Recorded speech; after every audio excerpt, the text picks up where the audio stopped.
You got to move your money into things that are going up and out of things that are going down.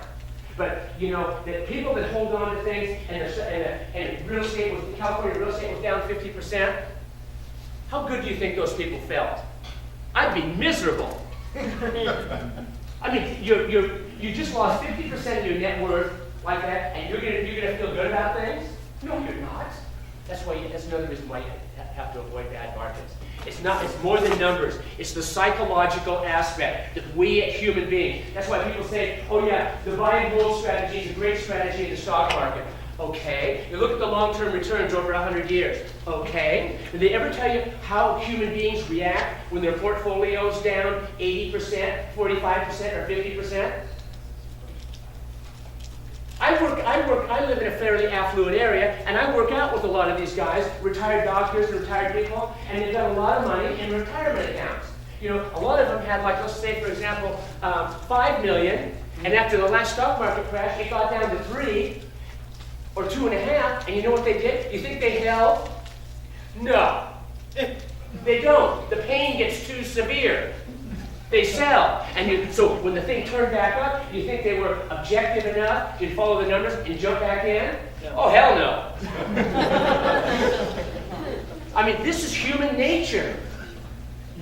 It's making money as an investor is a tough business. I mean, long-term making money and keep holding on to it, it's a real challenge. Real challenge. And that's what's so fascinating about it. That's what motivates me. Here's my second vital sign indicator.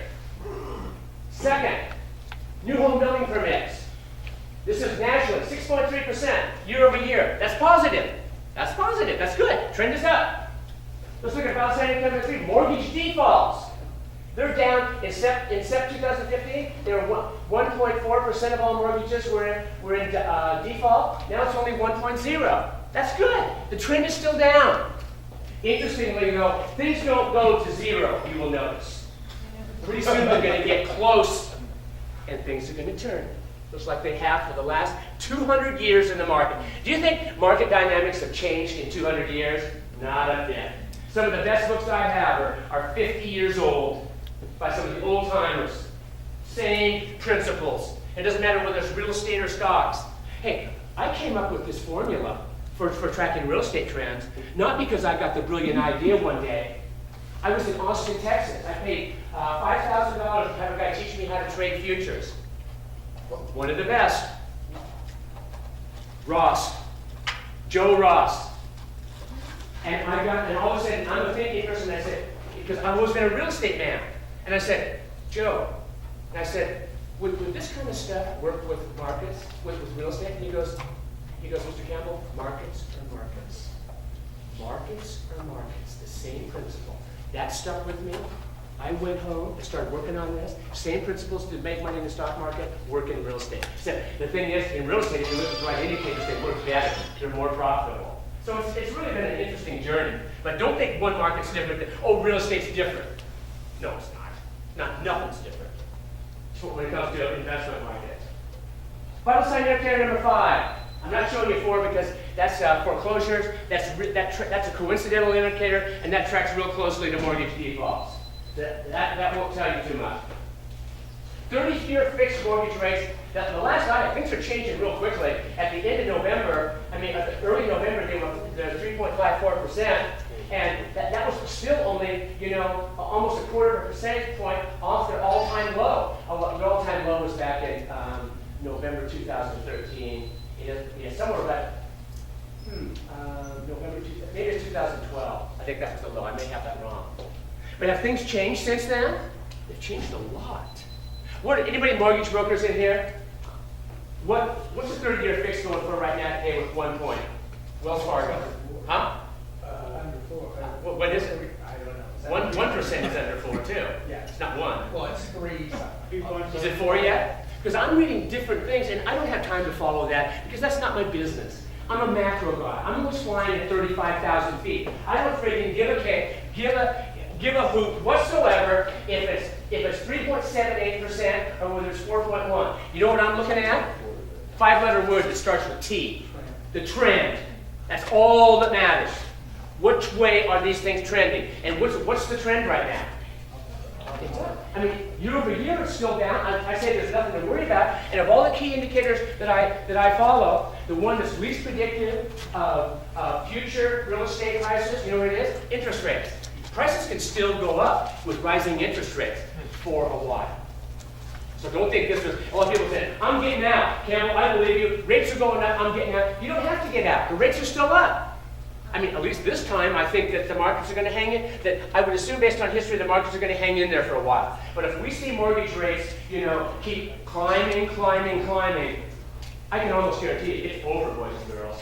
It's done. And a lot of other things are going to change, too. Huh?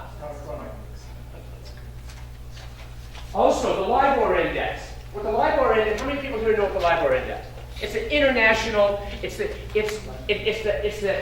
short-term interest rate that banks and international people use, you know, to borrow money.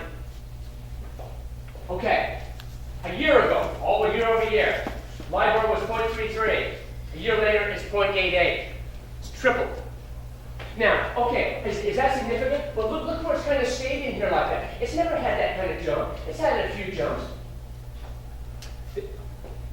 Things are happening in the markets right now, and things are going to change. Some things are going to get good, and some things are going to get bad. But there's a lot of worry in the market right now. You know, what's going to happen? You know, when Trump puts his policies on, and I'm reasonably sure that what Trump talked about when he was running for president, pretty damn close to what's going to happen. Because I've read about people that have known him for 20 years, 30 years, who said, this guy doesn't vacillate. This guy's a big boy player. That's why he's in the real estate market. Is there anything more volatile than being in real estate development? Nothing. Maybe developing drugs. That's the business my girlfriend's in. That's a good business to be in by now. Pharmaceutical business. Could that change too? She's got a small company, 60 of them. They increased their business last year 80%. Whoa. I mean, look, are medical costs going out of sight? Yeah. Is that an incentive for companies to make stuff and sell it at a huge profit? Of course it is. And I've said, you know, with Obamacare and the problem with the medical industry, this is going to be the straw that breaks the camel's back. This is going to be it. Medical care 20 years ago, the average consumer, it was 4 to 5% of his household budget. You know what it is today? 20. And it's not deserved. You can fly to friggin' Japan and get an MRI done and fly back for the same price. You can go down here at UCLA Medical Center and have an MRI done. What's wrong with that picture? Exactly. It costs 100. Well, I'm just saying, a lot of people won't go to Mexico. Look, I mean, to me, I live down there. Well, I live, you know, when I was a kid, we used to go down to Mexico all the time. It's not safe. Even the kids where I live won't go to Mexico anymore. I mean, and a kid like in their 20s, do they have any fear about anything? Half of them won't go to Mexico. You know, they won't go. They said, it's too scary. They get pulled over. Okay, interest rates low. Here's the graph that my subscriber Anne-Marie Kelly was Marie Kelly was talking about. Here's what I showed my subscribers about 4 months ago. This here is the Standard & Poor's Utility Index. Now, when people buy utility stocks, do they buy utility stocks for capital gains or do they buy them for income? Income, so it's like a bond, right? They buy utility stocks, and when you can get like almost nothing for a CD, they're piling into things like utility stocks to get some kind of a yield. Back in early 2016, this achieved a 3 standard deviation event. I'm back to that stuff. 3 standard deviation events. You know how often those occur statistically? Once every 1,100 years. So, needless to say, it's a rare event. And do rare events happen all the time? No. So that shows you how far out of whack with normal interest rates were. And that was my first clue. That is, we're getting close to over. I mean, it could have went up to 4. I mean, the U.S. housing, in California housing bubble, for example, during the bubble, that was a 4 standard deviation event. I called that. I mean, look, I don't talk about it much, but did I call that right on the money? It was a friggin' 4 standard deviation event. Anybody with a grade school understanding of statistics would say, oh, this thing's going to go bust. But did Alan Greenspan nail it? No. Did Bernanke get it? No. I sent them a letter too. I know you guys are high IQ. I mean, what's up with this? But I mean, so you can't listen to what the Federal Reserve's talking about. That's one of the things of that story. So anyway, this is what got me started, and said, because I know what happens when they hit there. It's close to over. And I said, be on the alert. Interest rates are going to start going up, most likely. REIT prices. Here's why else I think that interest rates are in bad, could be rising. REITs, real estate investment trusts. Everybody knows what those are. Those are securities. And what they don't own a business. They own real estate investments. And this one here happens to be, the real estate investment here is Simon Property Group, SPG, is the ticker. Okay, by the way, real estate's a great investment when you're on the right side of the trend. Super investment. I created a program that I use called How to Make High Returns in Real Estate Without Tenants and Toilets. Going back 35 years, it is average, oh God, what is it? Something like 14% a year. Now, unleveraged. Does unleveraged real estate make 14% a year? No. But it's been a good long-term investment. And I am not going to own rental property anymore. I'm not going to do it. It cuts into my gym time.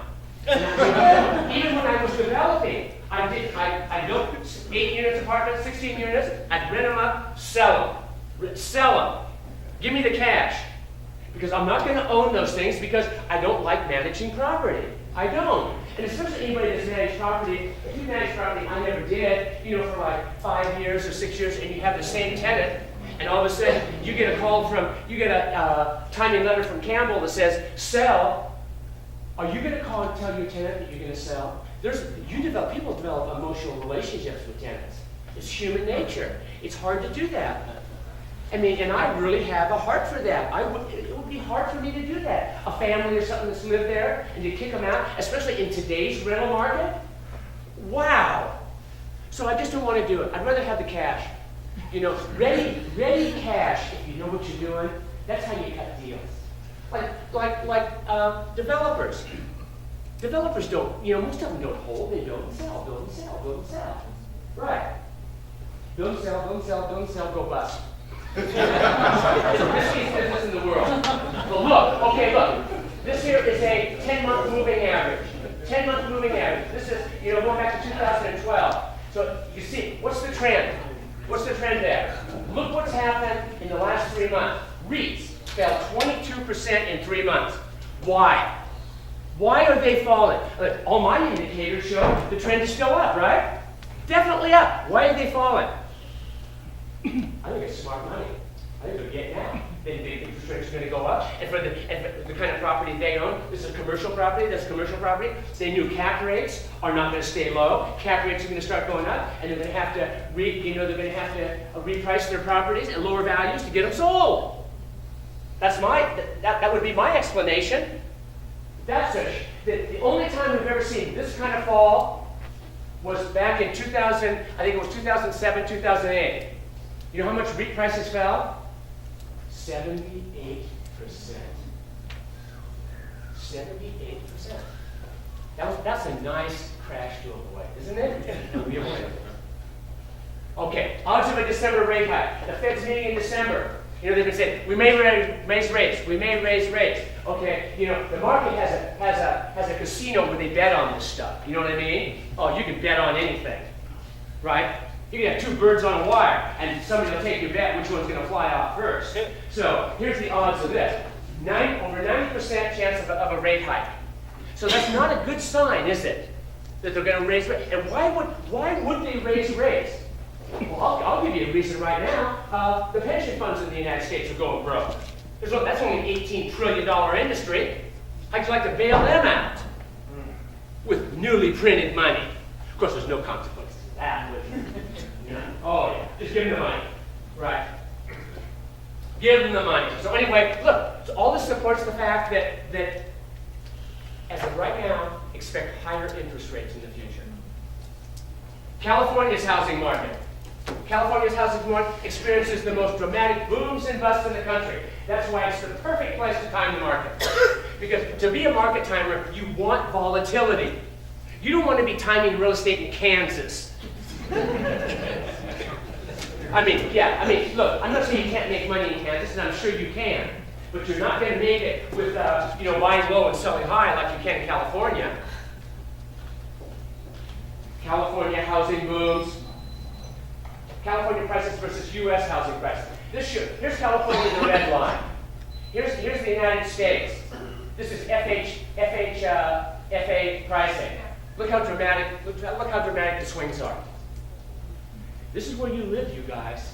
You just can't stick your head in the sand and say, this ain't happening, because it's going to happen.